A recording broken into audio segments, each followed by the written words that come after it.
I'm back. Okay, I'm Katz, and my company is The Power of You.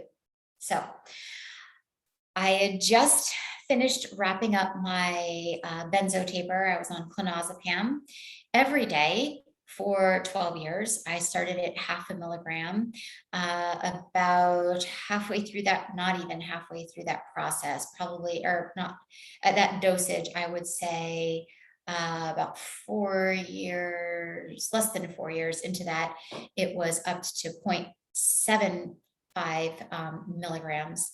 So I was on that dose for probably 6 years-ish that I took every day. Dosed twice a day. I did half a milligram at night and 0.25 during the day, which totally just made me incoherent. That's in my earlier videos. Okay, so I've finished the clonazepam taper December 1st, 2018. And I'm feeling really, really good. I take my last dose and I play Celebrate Good Times, Come On, right? So I'm playing this song, I'm dancing around in my underwear. Yeah, I was in my underwear, but because I was getting ready for bed.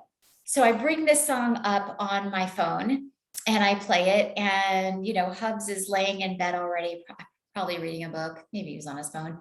I play this song. I'm getting ready for bed. I've just taken my last dose. I'm dancing around to celebrate good times. Now, here's the weird thing. I never liked that song. Like, I love music. I love all types of music for the most part. I am a singer and I'm a musician, but I never really cared for that song. Maybe because it was overdone, played at every wedding. I don't know. It just never really did anything for me. Kind of didn't like it at all. I don't know why, but after I took this last dose, I didn't plan this in any way. After I took that last, dose, I was like, oh, I have to play Celebrate Good Times. So I find it on my phone, I bring it up, I play it, I'm dancing around, getting ready for bed, brushing my teeth, I'm in my underwear, playing this song. I'm like, woo woo, took my last dose. Okay, so pretty happy about that, party time. And then I'm like, okay, I still have to finish the risperidone. And that was, if you watched my other videos, its own special kind of hell. So then I thought, okay, I'm not going to think about this. I'm going to, go through the holidays. I'm going to have a nice time through the holidays and worry about it after Christmas. Not worry, but think about it after Christmas. And I thought, well, if I'm going to do this, I should probably start to consciously create the tapering experience that I want to have.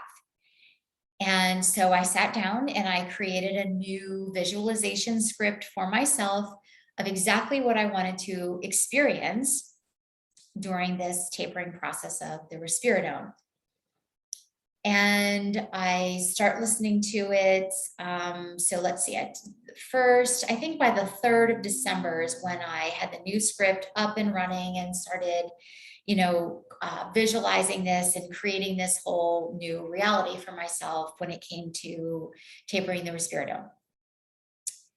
And it was so strange because I went through this little period of, what if the benzo thing was a fluke? Like, what if it was just that I cut it way too fast for that initial 0.25 that I did? And it was just some fluky thing, and I didn't actually create it, and I'm, delusional on some level. And so I went through this whole like machination of, what if that whole thing was just a total not what I thought it was, right? Like, what if it just was that type of a taper? What if it just was that, right? What if I just got lucky? What if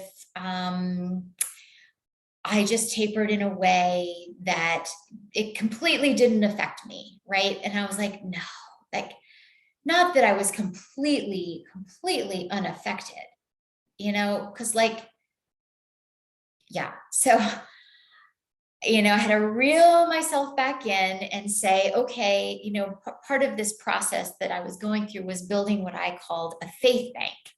And that is, I would write down when something pretty amazing would happen, something pretty kind of unbelievable would happen. I'd write it down and I'd say, this is I'm making deposits into my faith bank. And then whenever I'm feeling shaky or uncertain, I can go back and read the entries in my faith bank to, keep me going, to give me hope, to show me that things are working out, things are different. Anything that would support me, validate, anything that would help me maintain the faith, I guess, so to speak. So I went back and I read stuff through my faith bank and I thought, there's no way, like I totally created all of this. And so went through and I felt by the beginning of January of 2019, I felt ready to start the risperidone taper. I was at like 1.3 something, I think, milligrams. I started at 1.50. And so from like January till like September of 2017, I had tried to make cuts and then I'd hold and then I'd try another little cut. And then I went to liquid titration. And even that tiniest cut was it was really, really, really bad. And so I thought, okay, if I manifest a taper off of this medication and I'm going super slow and I'm well, and it's as if I'm not tapering anything at all, that was always my goal, then I'll know that I really, really did something here, right? I'm like, then I really did something. I said to my husband, then I know that I really, really did do something, right? I really did create something different. And so I resumed the taper and I think I cut, I think I pulled half a milliliter. No, yes, half a milliliter to start the taper. And again, I did the same thing that I did with the benzo, right? I think I waited, although the risperidone always, I could tell within hours usually that I had made a cut in the past. Like I'd cut it at night and in the morning, I would know right away that I had made a cut. So I pulled the half a mil and in the morning, I felt totally fine. And then I waited a couple days and I pulled another, at this point I pulled a mil, I think. And next morning felt totally fine. Next couple days felt totally fine. Same thing, right? So then I just started moving the milliliter cuts out of, I didn't use 300 milliliters of water for this one. I think I used,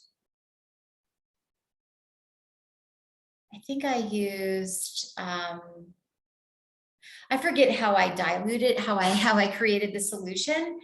But I just kept then pulling 1 milliliter every day. And before I'd have to cut it and hold literally for like 7 to 14 days, like a tiny little cut. And then I'd have to, make a tiny little cut and hold again for like 7 to 14 days. I was pulling 1 mil out of this, solution every day. And I didn't feel anything. Nothing caught up to me. I was living my life. At this time, I'm facilitating for my own business and I'm contracting my facilitation services out to another business in another state. So I've got my clients, I've got their clients that they're sending me, right? So I'm working and working and working and, I'm living life, taking trips, seeing family, going to this other state for, you know, events for this company. I'm like loving life. So, um, I then get to the point where it's like, okay, I'm feeling like I could go faster. And so I went to 1.5 mil. Same story unfolded the same way until I was pulling 2 milliliters out of whatever that solution was. It wasn't 300. That would have diluted the medication too much, I think. I don't remember still using the graduated cylinder at that point. So anyway,